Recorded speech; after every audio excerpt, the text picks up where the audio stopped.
Hello നമസ്കാരം കൂട്ടുകാരെ, ഇന്ന് ഞാൻ നിങ്ങളുമായിട്ട് ഷെയർ ചെയ്യുന്ന ഭാരതി അവിയേഷൻ സർവീസിന്റെ വേക്കൻസിയാണ്. ഈ വേക്കൻസി രണ്ട് തരത്തിലുള്ള വേക്കൻസിയാണ്. ഒന്ന് കസ്റ്റമർ സർവീസ് ഏജന്റ്, ലോഡർ അല്ലെങ്കിൽ ഹൗസ് കീപ്പിംഗ് സ്റ്റാഫിന്റെ വേക്കൻസിയാണ് ഇതിനകത്ത് വരുന്നത്. നിങ്ങൾക്ക് ഇതിനകത്ത് രജിസ്ട്രേഷൻ ചെയ്താൽ നമ്മൾ മുന്നോട്ട് പോകുന്നത്. അപ്പോൾ ഞാൻ ഇതിന്റെ നോട്ടിഫിക്കേഷൻ നിങ്ങളുമായിട്ട് ഷെയർ ചെയ്യാം. അപ്പോൾ ഇതിന്റെ ആ നോട്ടിഫിക്കേഷനിൽ അവർ പറയുന്നുണ്ട് നിങ്ങൾക്ക് നിങ്ങളുടെ ഏജ് എന്തായിരിക്കണം, നിങ്ങളുടെ ക്വാളിഫിക്കേഷൻ എന്തായിരിക്കണം, അതുകൂടാതെ അപ്ലൈ എങ്ങനെ ചെയ്യും, പിന്നെ അവരുടെ ഏതെല്ലാം മാനദണ്ഡങ്ങൾ നിങ്ങൾ പാലിക്കണം, നിങ്ങളുടെ എലിജിബിലിറ്റി ക്രൈറ്റീരിയ എന്തായിരിക്കണം എന്നൊക്കെ അവരുടെ നോട്ടിഫിക്കേഷനിൽ പറയുന്നുണ്ട്. അത് ഞാൻ കാണിക്കാം. ഇത് സ്കിൽ ഇന്ത്യയുമായിട്ട് കൊളാബറേറ്റ് ചെയ്യുന്നത് ഒരു കമ്പനി ആയതുകൊണ്ടാണ് ഞാൻ നിങ്ങളുമായിട്ട് ഷെയർ ചെയ്യുന്നത്. അതായത് എയർലൈൻസ് കമ്പനികൾക്കും മറ്റുള്ളവർക്കും സ്റ്റാഫിനെ ഇവര് ട്രെയിൻ ചെയ്ത് കൊടുക്കുന്നു. അപ്പൊ ഞാൻ ആദ്യമായിട്ട് നിങ്ങളോട് പറഞ്ഞുകൊള്ളട്ടെ, ഇത് നമുക്കൊരു പരീക്ഷ ഫീസ് ഉണ്ട്, നിങ്ങൾക്ക് എക്സാം ഉണ്ടായിരിക്കും. ആ കാര്യങ്ങൾ ഡീറ്റെയിൽ ആയിട്ട് ഞാൻ നോട്ടിഫിക്കേഷൻ കാണിച്ച് നിങ്ങളുമായിട്ട് സംസാരിക്കുകയും എക്സാം ഫീസ് എന്താണെന്നൊക്കെ പറഞ്ഞ്, അതുകൂടാതെ ഇവരുടെ നോട്ടിഫിക്കേഷനിൽ ഇവർ പറയുന്നുണ്ട്, അത് ഞാൻ നിങ്ങൾ ക്ലിയർ ആയിട്ട് നോട്ടിഫിക്കേഷൻ കാണിക്കാം. അതായത് നിങ്ങൾ ഇന്റർവ്യൂവിൽ ഇവരുടെ പറയുന്ന എലിജിബിലിറ്റി ക്രൈറ്റീരിയ കംപ്ലീറ്റ് ആയി നിങ്ങൾ സെലക്ട് ആവുകയാണെങ്കിൽ നിങ്ങൾക്ക് ഇവരൊരു ട്രെയിനിങ് തരും. അതൊരു പെയ്ഡ് ട്രെയിനിങ് ആണ്. ആ ട്രെയിനിങ്ങിന് നിങ്ങൾ പൈസ കൊടുക്കണം. ഈ ഒരു നോട്ടിഫിക്കേഷനിൽ ഈ ഒരു കാര്യം കണ്ടതുകൊണ്ടാണ് ഞാൻ നിങ്ങളോട് ഒന്ന് രണ്ട് വാചകങ്ങൾ പറയാൻ ആഗ്രഹിക്കുന്നത്. നിങ്ങൾ അപ്ലൈ ചെയ്യുന്നതിന് മുന്നേ നിങ്ങൾ തീർച്ചയായിട്ടും നോട്ടിഫിക്കേഷൻ നല്ല കണക്ക് വായിക്കണം. അത് കണക്ക് തന്നെ അതിനെപ്പറ്റി നിങ്ങളുടെ എൻഡിൽ നിങ്ങൾ തന്നെ അതിനെപ്പറ്റി അന്വേഷിക്കണം. കാര്യം രണ്ട് തരത്തിൽ നിങ്ങൾ പൈസ ഇവിടെ മുടക്കേണ്ടതായിട്ട് വരും. ഒന്ന്, നിങ്ങൾക്ക് ആപ്ലിക്കേഷൻ ഫീസ് എന്ന് പറയുന്നത്, കസ്റ്റമർ സർവീസ് ഏജന്റിന്റെ പരീക്ഷ ഫീസ് എന്ന് പറയുന്നത് 435 രൂപയാണ്. അത് കണക്ക് തന്നെ ലോഡർ ഹൗസ് കീപ്പിംഗ് സ്റ്റാഫിന്റെ 380 രൂപയാണ്. അപ്പൊ ആദ്യം നിങ്ങൾ ഇത് മുടക്കേണ്ടി വരും, ഇത് നമ്മൾ അപ്ലൈ ചെയ്യുകയാണെങ്കിൽ. അത് കണക്ക് തന്നെ നിങ്ങൾ ഇന്റർവ്യൂവിന് പേടിക്കേണ്ട കാര്യമില്ല. നമ്മുടെ കേരളത്തിൽ തന്നെ ഇന്റർവ്യൂ സെന്റർ ഉണ്ട്. അവിടെ പോയി നിങ്ങൾ ഇന്റർവ്യൂ എഴുതിയാൽ മതി. ഏതൊക്കെയാണെന്ന് നമുക്ക് നോട്ടിഫിക്കേഷനിൽ നോക്കാം. ഞാൻ പറഞ്ഞുതരാം നിങ്ങൾക്ക് ഏതൊക്കെയാണെന്ന്. നമ്മുടെ ഒരുമാതിരിപ്പെട്ട എല്ലാ ഡിസ്ട്രിക്റ്റിലും പരീക്ഷാ സെന്റർ ഉണ്ട്. അത് നിങ്ങൾക്ക് കുഴപ്പമില്ല. ഈ രണ്ട് കാര്യങ്ങൾ വരുന്നത് രണ്ട് സമയത്ത് നിങ്ങൾക്ക് പൈസ നിങ്ങൾക്ക് ചെലവാക്കേണ്ടി വരും. അപ്പം അതുകൊണ്ട് നിങ്ങൾ നല്ല കണക്ക് ആലോചിക്കുക. ഇതിനെപ്പറ്റി നിങ്ങൾ കൂടുതൽ ആൾക്കാരോട് ചോദിക്കുക. അപ്പൊ ഇനി നിങ്ങൾക്ക് കൂടുതൽ ഡൗട്ട്, നിങ്ങൾക്ക് വേറെ ഒരു സോഴ്സും കിട്ടുന്നില്ല, ഇതിനെ അന്വേഷിക്കാൻ പറ്റത്തില്ലെങ്കിൽ പിന്നെ ഇവരോട് തന്നെ ചോദിക്കുക. ഇവിടെ ഇമെയിൽ ID ഉണ്ട്, ഇവരുടെ ഫോൺ നമ്പർ ഉണ്ട്. എയർലൈൻ കമ്പനികളിൽ നിങ്ങൾ ജോയിൻ ചെയ്യാൻ ആഗ്രഹിക്കുന്നവരാണ്. നിങ്ങൾ 12ാം ക്ലാസ്, ഇതിനകത്ത് കസ്റ്റമർ സർവീസ് ഏജന്റിന് 12ാം ക്ലാസ് മതി, പാസ്സായാൽ മതി. അത് കണക്ക് തന്നെ ലോഡർ അല്ലെങ്കിൽ ഹൗസ് കീപ്പിംഗ് സ്റ്റാഫിന് വെറും 10ാം ക്ലാസ് പാസ്സായാൽ മതി. ഇങ്ങനെയുള്ള കാര്യങ്ങളുണ്ട്. നമ്മുടെ കേരളത്തിൽ തന്നെ ഇതിന്റെ സെന്റർ ഉണ്ട്, എക്സാം സെന്റർ ഉണ്ട്. പക്ഷെ ഇതിനെപ്പറ്റി നിങ്ങൾ നല്ല കണക്ക് നിങ്ങൾ അന്വേഷിക്കണം, ഇതൊരു വായിച്ചു നോക്കണം നോട്ടിഫിക്കേഷൻ നല്ല കണക്ക്. എന്നിട്ട് ഈ ഭാരതി അവിയേഷൻ സർവീസിനെ പറ്റി നിങ്ങൾ നല്ല കണക്ക് സോഷ്യൽ മീഡിയയിൽ ഇതിന്റെ കാര്യങ്ങളെല്ലാം കിട്ടും. അല്ലെങ്കിൽ നിങ്ങൾക്ക് അതിനെപ്പറ്റി അറിയുന്നില്ലെങ്കിൽ നിങ്ങൾ എനിക്ക് കമന്റ് ചെയ്താൽ മതി, ഈ ഒരു പ്രശ്നം വരുന്ന ഇതിനെന്ത് ചെയ്യണം. അപ്പൊ അതിനെപ്പറ്റി ഞാൻ കൂടുതൽ അന്വേഷിച്ചിട്ട് നിങ്ങളുമായിട്ട് ഷെയർ ചെയ്യും. അപ്പൊ നിങ്ങൾ ചോദിക്കും, ഇത്രയൊക്കെ ഞങ്ങൾ ചെയ്യണമെങ്കിൽ ഈ വീഡിയോ എന്തിനാണ്? വീഡിയോ ഇടണം. കാര്യം ഇതെല്ലാം കൺഫേം ആയിട്ട് അപ്ലൈ ചെയ്യേണ്ടവർ നിങ്ങളാ. ഇനി ഞാൻ ഇങ്ങനെയൊക്കെ ഇവർ ഇപ്പൊ പൈസ എക്സാമിനേഷൻ ഫീസ്, പരീക്ഷാ ഫീസ് ചോദിക്കുന്നു, അതുകൂടാതെ ട്രെയിനിങ്ങിന് വേണ്ടി അവർ പൈസ ചോദിക്കും എന്നൊക്കെ അവർ നേരത്തെ തന്നെ അവരുടെ ഇത് നോട്ടിഫിക്കേഷന് പറയുന്നുണ്ട്. എന്ന് കരുതി ഒരു റിയൽ ആണെങ്കിൽ പിന്നെ എത്രയോ പേര് ഇതിനു വേണ്ടി ആഗ്രഹിച്ചിരിക്കുന്നവരുണ്ട്, അവർക്കൊരു നഷ്ടമാകും. അതുകൊണ്ടാണ് ഞാൻ ഇത് ഇടുന്നത്, ഈ നോട്ടിഫിക്കേഷനും ഈ വേക്കൻസി ഇടുന്നത്. നിങ്ങൾ നല്ല കണക്ക് അന്വേഷിച്ചിട്ട് മാത്രം ചെയ്യാൻ ശ്രമിക്കുക. അപ്പൊ നമുക്ക് നോട്ടിഫിക്കേഷനിലേക്ക് പോകാം. അപ്പൊ ഞാൻ ലിങ്ക് തരുന്നത് ക്ലിക്ക് ചെയ്യുമ്പോഴത്തേക്ക് നിങ്ങൾ ഈ ഒരു വെബ്സൈറ്റിലേക്കാണ് വരുന്നത്. ഇവിടെ ഡയറക്റ്റ് ഇവർ പറയുന്നുണ്ട് രജിസ്റ്റർ ചെയ്യണമെന്ന് പറയുന്നുണ്ട്. ഇവിടെ നിങ്ങൾ ഡയറക്റ്റ് ചെയ്യല്ലേ. ഇവിടെ നിങ്ങൾ പിന്നെ ഉള്ളത്, നിങ്ങൾ ഹോമിൽ പോവുക. ഹോം ഇവിടെ കാണിച്ചിട്ടുണ്ട്, ഇവിടെ ക്ലിക്ക് ചെയ്യുക. ഹോമിൽ പോകുമ്പോഴത്തേക്ക് ഇവരുടെ ഈ ഒരു വെബ്സൈറ്റ് അല്ലെങ്കിൽ ഒഫീഷ്യൽ വെബ്സൈറ്റ് ആണ്. അത് ഇവിടുന്ന് ചേഞ്ച് ആവും. ഇവിടെ വരുമ്പോഴത്തേക്ക് നിങ്ങൾക്ക് താഴോട്ട് വരിക.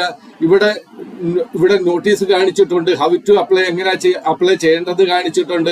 അപ്ലൈ ഫോർ എയർപോർട്ട് ഗ്രൗണ്ട് സ്റ്റാഫിന് വേണ്ടിയിട്ട് രണ്ട് തരത്തിലാണ് അപ്ലൈ ചെയ്യുന്നത്. ഇവിടെ അപ്ലൈ ഫോർ എയർപോർട്ട് ഗ്രൗണ്ട് സ്റ്റാഫിന് അല്ലെങ്കിൽ CSIക്ക് വേണ്ടിയിട്ട് വേറെ ഒരു വെബ്സൈറ്റ് ആണ്. അത് നിങ്ങൾ ഇവിടെ ക്ലിക്ക് ചെയ്താൽ മതി. പിന്നെ ലോഡർ ഹൗസ് കീപ്പിങ്ങിന് വേണ്ടിയിട്ട് അപ്ലൈ ഫോർ ഇതാണ്. നിങ്ങൾക്ക് ഹിന്ദി, ഇനി മലയാളം അറിയാൻ മേലാത്ത ഒരു ഹിന്ദിയിലാണ് നിങ്ങൾ നോട്ടിഫിക്കേഷൻ കാണുന്നതെങ്കിൽ ഇവിടെ ക്ലിക്ക് ചെയ്യണം.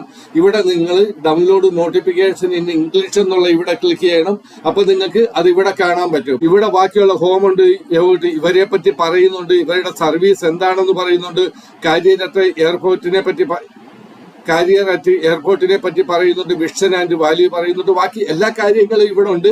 ഇതെല്ലാം നിങ്ങൾ നോക്കിയിട്ട് പിന്നെ നിങ്ങളുടേതായിട്ടുള്ള ഒരു അന്വേഷണം ഇതിനകത്ത് ഉണ്ടാകണം.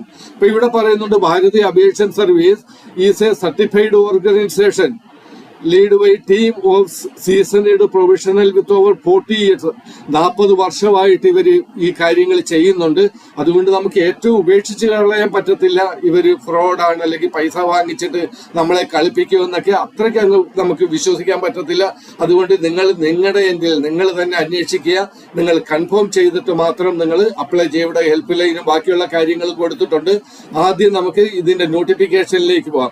നമ്മൾ ഹിന്ദി ഡൗൺലോഡ് നോട്ടിഫിക്കേഷൻ ഇംഗ്ലീഷ് എന്നുള്ളടത്ത് നമ്മൾ ക്ലിക്ക് ചെയ്ത് അപ്പൊ ഇവിടെ ഈ ഒരു നോട്ടിഫിക്കേഷൻ വന്ന് ഇവിടെ നോട്ടിഫിക്കേഷൻ നമ്പർ കൊടുത്തിട്ട് മേക്ക് ഇൻ ഇന്ത്യ അല്ലെങ്കിൽ സ്കിൽ ഇന്ത്യ ആയിട്ട് ഒരു കൊളാബറേഷൻ ഉള്ളതാണ്. അതുകൊണ്ടാണ് ഞാനിത് നിങ്ങൾക്ക് ഇടുന്നത്. അപ്പൊ ഇവിടെ ഇവരുടെ ഫോൺ നമ്പർ, ഇമെയിൽ ID, ബാക്കിയുള്ള കാര്യങ്ങളെല്ലാം ഇവിടെ കൊടുത്തിട്ടുണ്ട്. ഷെഡ്യൂൾ ആദ്യം നമുക്ക് നോക്കാം. ഇതിന്റെ എക്സാമിനേഷന്റെ ഷെഡ്യൂൾ എന്താണ്, അതിന്റെ ഡേറ്റ് എന്താണ്. Starting date for apply online 1-ാം തീയതി ഇത് തുടങ്ങി, August 1-ന് തുടങ്ങി. Last date apply online 31 October വരെ ഇതുണ്ട്. Last date for fee payment 31 October ഉണ്ട്. മോഡ് ഓഫ് എക്സാമിനേഷൻ ഓഫ്ലൈൻ, നിങ്ങൾക്ക് പേപ്പർ പെന്നുമായിട്ടുള്ള ഒരു എക്സാം ആയിരിക്കും, അല്ലെങ്കിൽ കമ്പ്യൂട്ടർ ബേസ്ഡ് ടെസ്റ്റ് ആയിരിക്കും, CBT ആയിരിക്കും. ഇതിനെപ്പറ്റി ഫൈനൽ അവർ നിങ്ങൾക്ക് മെയിൽ അയക്കും. അഥവാ നിങ്ങൾ വിടുന്ന ഈ ആപ്ലിക്കേഷൻ അവർ ഷോർട്ട് ലിസ്റ്റ് ചെയ്യുകയാണെങ്കിൽ നിങ്ങൾക്ക് അവർ മെയിൽ അയക്കും, അല്ലെങ്കിൽ ഫോണിൽ മെസ്സേജ് വിടും. ഏത് തരത്തിലുള്ള നിങ്ങളുടെ എക്സാം ആയിരിക്കും, അല്ലെങ്കിൽ ഓഫ്ലൈൻ ആണോ ഓൺലൈൻ ആണോ. ഇപ്പൊ ഡ്യൂറേഷൻ ഓഫ് എക്സാമിനേഷൻ 90 മിനിറ്റ് ആണ്. നിങ്ങൾക്ക് 1.5 hours ആണ്. Declaration of result 10 days. Exam കഴിഞ്ഞിട്ട് 10 ദിവസം കഴിയുമ്പോഴത്തേക്ക് നിങ്ങളുടെ റിസൾട്ട് നിങ്ങൾക്ക് അറിയാൻ പറ്റും. ഇവിടെ ഞാൻ ആദ്യമേ പറഞ്ഞു, notification for the profile of customer service agent and loader housekeeping 2025. Bharati Aviation Service invite application for eligible candidate to apply online through BASയുടെ വെബ്സൈറ്റ്. അവരുടെ വെബ്സൈറ്റ് ഇവിടെ കൊടുത്തിട്ടുണ്ട്. ഇനി താഴോട്ട് വരുമ്പോഴത്തേക്ക് ഇവിടെ സാലറി ബാക്കിയുള്ള കാര്യങ്ങൾ പറയുന്നുണ്ട്. Customer service agent CSA intermediate 10+2 അവർ ഉണ്ടായാൽ മതി. അവരുടെ ക്വാളിഫിക്കേഷൻ എന്ന് പറയുന്നത് 10+2. അവർക്ക് പ്രത്യേകിച്ച് എക്സ്പീരിയൻസ് ഒന്നും ചോദിക്കുന്നില്ല. അതുകൂടാതെ പേ സ്കെയിൽ എന്ന് പറയുന്നത് 14,000 തൊട്ട് 28,000 വരെ ആയിരിക്കും ഇവരുടെ പേ സ്കെയില്. നമ്പർ ഓഫ് സീറ്റ് എന്ന് പറയുന്ന 5,168 സീറ്റ് ഉണ്ട്.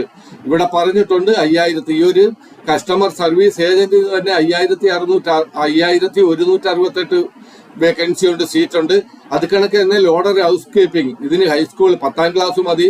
ഇത് 12,000 തൊട്ട് 18,000 വരെ നിങ്ങൾക്ക് സാലറി കിട്ടും. ഇവര് എയർലൈൻസ് കമ്പനിയുമായിട്ട് ഇവര് ടൈപ്പാണ്. എയർലൈൻ കമ്പനിക്ക് സ്റ്റാഫിനെ കൊടുക്കുന്നവരാണ് ചുരുക്കത്തിൽ ഇവർ. ജനറൽ ഗൈഡ് ലൈൻസ് ഉണ്ട്, നിങ്ങൾ വായിച്ചു നോക്കണേ. ക്വാളിഫിക്കേഷൻ നിങ്ങൾ പറഞ്ഞു 10ാം ക്ലാസ്സും 12ാം ക്ലാസ്സും ആണ്. കസ്റ്റമർ സർവീസ് ഏജന്റിന് 12ാം ക്ലാസ് പാസ്സാകണം. കണക്കന്നെ ലോഡർ അല്ലെങ്കിൽ ഹൗസ് കീപ്പിംഗ് സ്റ്റാഫിന് വേണ്ടിയിട്ട് 10ാം ക്ലാസ് പാസ്സായാൽ മതി. ബാക്കിയുള്ള note application will be rejected if step 3 prepayment is complete payment ആയില്ലെങ്കിൽ റിജക്ട് ചെയ്യുമെന്നാണ് പറയുന്നത്. Candidate must bring the following to the examination centre. Examination സെന്ററിൽ നിങ്ങൾ ഏതൊക്കെ സാധനം കൊണ്ടുവരണം എന്തൊക്കെയാണെന്ന് പറയുന്നുണ്ട്. ഇവിടെ examination fee for each post is as detailed below. ഇവിടെ എക്സാമിനേഷന്റെ ഫീസ് പറയുന്നുണ്ട്. കസ്റ്റമർ സർവീസ് ഏജന്റ് നിങ്ങൾക്ക് 425 പ്ലസ് GST കൊടുക്കണം. ലോഡ് ഹൗസ് കീപ്പിങ്ങിന് നിങ്ങൾക്ക് 390 GST കൊടുക്കണം. അത് നിങ്ങൾ അപ്ലൈ ചെയ്യുമ്പോൾ അതിന്റെ കൂട്ടത്തിൽ തന്നെ നിങ്ങൾ ട്രാൻസ്ഫർ ചെയ്യണം. ഇനി താഴോട്ട് വരുമ്പോൾ എഡ്യൂക്കേഷണൽ ക്വാളിഫിക്കേഷൻ ഇവിടെ പറയുന്നുണ്ട്. Customer service agent minimum qualification should be intermediate 10+2 pass. ഇനി ലോഡർ ഹൗസ് കീപ്പിംഗ് സ്റ്റാഫിന്റെ ഹൈസ്കൂളോ 10th പാസ് ഇവിടെ ക്ലിയർ കട്ട് നോട്ടിഫിക്കേഷനിൽ പറയുന്നുണ്ട്. The written examination will be 90 minute. ഇനി എക്സാമിനേഷനെ പറ്റിയുള്ള കാര്യങ്ങൾ പറയുന്നുണ്ട്. ഇംഗ്ലീഷിന്റെ ഏതൊക്കെ കാര്യങ്ങളാണെന്ന് ഇവിടെ പറയുന്നുണ്ട്. കറണ്ട് അഫയേഴ്സ് എങ്ങനെയാണ് അതിനെ പറ്റി പറയുന്നുണ്ട്. Selected and aviation, physics, chemistry, biology, social studies, history, politics എന്തൊക്കെയാണ്. ഇനി ഇതെങ്ങനെ അപ്ലൈ ചെയ്യുന്നത് നോക്കാം. നിങ്ങൾ നല്ല കണക്ക് വായിച്ചു നോക്കണം. അപ്പൊ ഇനി ഒരു കാര്യം കൂടെ കാണിക്കാം. നിങ്ങൾക്ക് കേരളത്തിൽ നിങ്ങൾക്ക് സെന്റർ ഉണ്ടോ എന്ന് ഇവിടെ പറയുന്നുണ്ട്. കേരളത്തിൽ കണ്ണൂർ, കൊച്ചി, കൊല്ലം, കോട്ടയം, കോഴിക്കോട്, മലപ്പുറം, പാലക്കാട്, തിരുവനന്തപുരം, തൃശ്ശൂർ, ആലപ്പുഴ എല്ലായിടത്തും ഉണ്ട്. ഇത് എക്സാം സെന്റർ ഉണ്ട്, അവിടെ പോയി നിങ്ങൾ എക്സാം എഴുതിയാൽ മതി. ഇനി ഇമ്പോർട്ടന്റ് ഇൻഫോർമേഷൻ എന്നൊക്കെയാണുള്ള നോട്ടിഫിക്കേഷൻ നിങ്ങൾ തന്നെ നല്ല കണക്ക് വായിച്ചു നോക്കുക. ഇനി എങ്ങനെ നമുക്ക് അപ്ലൈ ചെയ്യുന്നുള്ള നമുക്ക് ഇവിടെ നിന്ന് നേരത്തെ ആ പേജിലേക്ക് പോകാം. അപ്പൊ നമ്മൾ വീണ്ടും ആ പേജിലേക്ക് വന്ന് ഈ ഒരു പേജ് ഞാൻ ലിങ്ക് തരുന്നത് ഇങ്ങനെ ക്ലിക്ക് ചെയ്യുമ്പോഴത്തേക്ക് ഈ ഒരു പേജിലാണ് വരുന്നത്. ഞാൻ ആദ്യം എങ്ങനെ ഈ പേജ് വരുന്നതെന്ന് കാണിച്ച്, അതുകൂടാതെ ഇവിടെ നിങ്ങൾ അപ്ലൈ ഫോർ എയർപോർട്ട് ഗ്രൗണ്ട് സ്റ്റാഫിന് വേണ്ടി അല്ലെങ്കിൽ CSIക്ക് വേണ്ടിയിട്ട് നിങ്ങൾ ഇവിടെ അപ്ലൈ ചെയ്യണം, ഇവിടെ ക്ലിക്ക് ചെയ്യണം. രണ്ടും സെയിം ആണ്, പക്ഷെ രണ്ടും രണ്ട് തരത്തിൽ നിങ്ങൾക്ക് അപ്ലൈ ചെയ്യണം. അതായത് അപ്ലൈ ഫോർ എന്നുള്ള ഇവിടെ ക്ലിക്ക് ചെയ്യണം. അപ്പൊ ഇവിടെ വാണിംഗ് നമുക്ക് തരുന്നുണ്ട്, ഇവര് തന്നെ വാണിംഗ് തരുന്നുണ്ട്. നിങ്ങൾ തെറ്റായ രീതിയിൽ സെലക്ഷൻ ലെറ്റർ കിട്ടി അപ്പോയിന്റ്മെന്റ് ആയി എന്ന് പറഞ്ഞ് ഫോൺ വിളിക്കുകയോ അല്ലെങ്കിൽ നിങ്ങൾക്ക് സെലക്ഷൻ ലെറ്റർ നിങ്ങൾക്ക് മെയിൽ ചെയ്യുകയോ മൊബൈലിൽ വാട്സപ്പിൽ ഇടുകയോ ചെയ്താൽ നിങ്ങൾ പൈസ കൊടുക്കരുത്. നിങ്ങളുടെ ഇന്റർവ്യൂ അത് നിങ്ങൾ യഥാർത്ഥ ആൾക്കാരുമായിട്ടാണ് ഇന്റർവ്യൂ നടന്നത്, അല്ലെങ്കിൽ യഥാർത്ഥ ആൾക്കാരുമായുള്ള സെലക്ഷൻ ബോർഡിന്റെ വാക്കുകളിൽ നിങ്ങൾ വീണു പോകല്ലേ. അപ്പൊ നമ്മൾ അപ്ലൈ എന്നുള്ള ഇവിടെ ക്ലിക്ക് ചെയ്ത് ഇപ്പൊ ഇവിടെ വന്ന് ഇവിടെ നിങ്ങൾ ആദ്യമായിട്ട് നിങ്ങൾ രജിസ്ട്രേഷൻ ചെയ്യണം. ഫസ്റ്റ് നെയിം എഴുതി, ലാസ്റ്റ് നെയിം എഴുതി, ഇമെയിൽ അഡ്രസ് കൊടുത്ത്, മൊബൈൽ നമ്പർ, വാട്സപ്പ് നമ്പർ കൊടുത്ത്, ഡേറ്റ് ഓഫ് ബർത്ത് കൊടുത്ത്, നിങ്ങൾ ഇവിടെ ഇംഗ്ലീഷ് എടുക്കുകയായിരിക്കും ഒന്നുകൂടെ നല്ലത്. ക്ലിക്ക് ചെയ്ത് അവർ ചോദിക്കുന്ന ഡോക്യുമെന്റ്സ് കൊടുത്ത് അവർ ചോദിക്കുന്ന കാര്യങ്ങൾ അവിടെ ക്ലിയർ ആയിട്ട് മെൻഷൻ ചെയ്ത് നിങ്ങൾ സബ്മിറ്റ് ചെയ്യുക. Okay, best of luck all of U.